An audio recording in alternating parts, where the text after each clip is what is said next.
एक बात मैं आपको बताऊं, आज के हालात के तनाजुर में एक बात मैं कहूं, बगदाद में मुसलमानों का मुल्क, तारीखी विरासत हमारी रही है। ततारियों ने हमला किया, तबाह बर्बाद किया बगदाद को, और इतना बर्बाद किया कि मुसलमानों की खोपड़ियों से मीनार बनाए।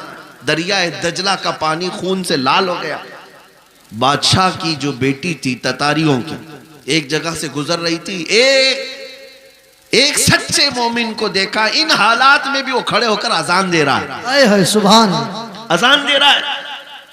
बादशाह की बेटी थी, उसने कहा ये अब कहां से आवाज आ रही है जब हम कत्ले आम कर रहे हैं, गर्दन मार रहे हैं, ये कौन है जो अजान दे रहा है? फौजी फौरन गए और पकड़ लाए। या नमाजें पढ़ने से रोक रहे हैं, ये ग्राउंड में नहीं पढ़ेंगे, वो मैदान में नहीं पढ़ेंगे। कितने मैदानों को तुम कब्जा करोगे? हाँ, तुम सिर्फ और सिर्फ मैदानों को रोक सकते हो, पेशानियों को झुकने से कभी नहीं रोक सकते, कभी नहीं रोक। इबादत का ज़ौक़ हमारे पास अल्लाह ताला की आता है।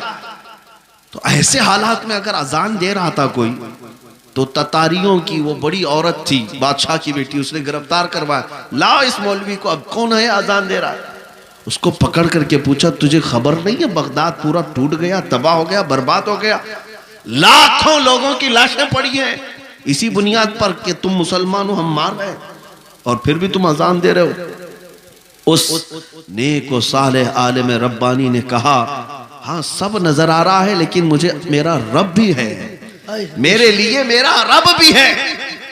दुनिया चाहे जो भी हो, जब तक मेरी सांस नहीं निकलेगी तब तक मैं अल्लाह अकबर कहता रहूं। सुभान अल्लाह, सुभान। अब सुनिए, उस खातून ने मुतासिर होकर के पूछा, अच्छा अल्लाह सबसे बड़ा है? अल्लाह सबसे बड़ा है? कहा हाँ अल्लाह सबसे बड़ा है, उसी की तुम इबादत करते हो। ये हमारे और आपके लिए बहुत ही सूटेबल बात है। तुम अल्लाह की इबादत करते हो, लोग ये तुमको ताना मारेंगे, अगर तुम अल्लाह की इबादत करते हो तो अल्लाह तुम्हारी मदद क्यों नहीं कर रहा? यही उस ततारी औरत ने कहा कि तुम उसको अकबर कहते हो, फिर ये बगदाद में ये सब जो मरे हैं ये भी तो वही थे, ये भी तो वही थे, ये मारे गए और हम लोगों को गलबा हासिल हो गया बगदाद पे। देखो ततारियों पर, वो जालिमों को अल्लाह ताला ने गलबा दे दिया, तुम्हारा खुदा ही दिया है, फिर ऐसा क्यों हुआ? बहुत पते की बात सुनिए, उस आलिम दीन ने क्या कहा कि खातून मैं तुझे एक मिसाल बताता हूं।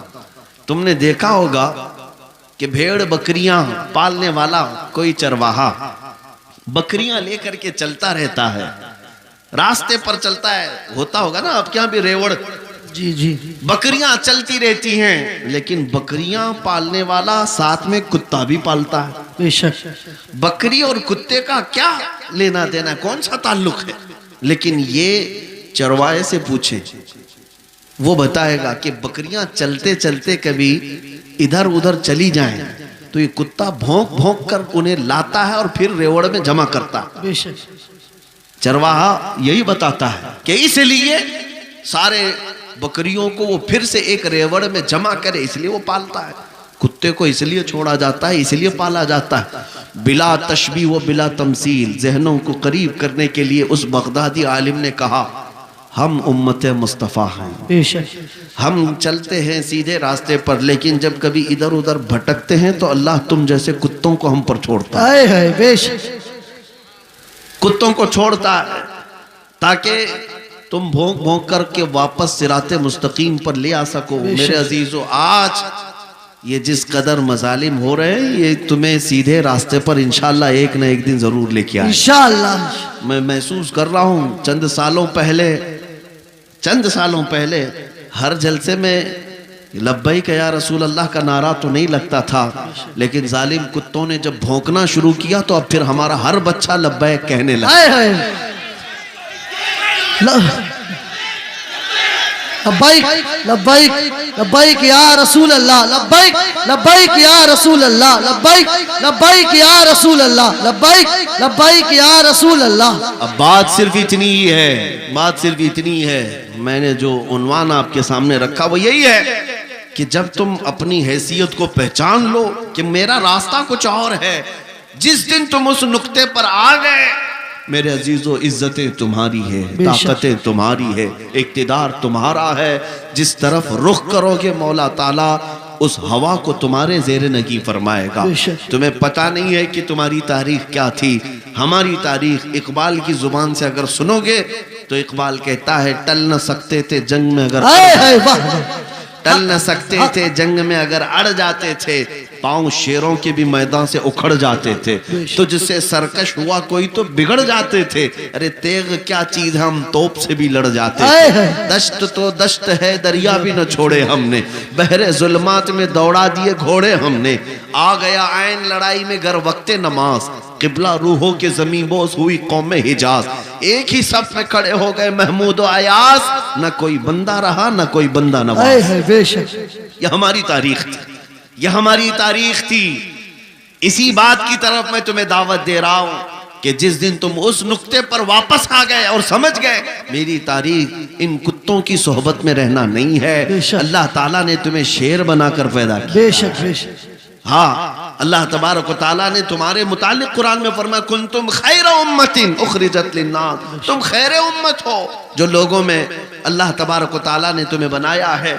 लिहाजा ऐसे वैसे की तरफ तुम्हें देखने की जरूरत नहीं। मुझे अफसोस इस बात का होता है जब हमारा नौजवान ये कहता है नई फिल्म आई है, उसमें फला एक्टर है, फला हीरो है, बाल उसकी तरह, कपड़े उसकी तरह, पैंट फाड़ लिया, सिर्फ एक नचनिया को देख करके, एक मुजरा करने वाले को देख करके अपना आपा खो गया, अपने आप को बदल लिया।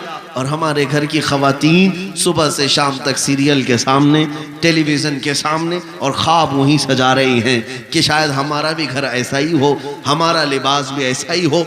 मेरे अजीजों, दुनिया क्या करती है इसकी तुम्हें फिक्र नहीं होनी चाहिए। औरतें अगर किसी को देखती तो वो सैयदा कायनात फातिमा तो जहरा को देखती। कम से कम ये सीरत का मुताला करती कि उनका दुपट्टा कैसा था, उनका लिबास कैसा था, उनके रहन सहन कैसे थे।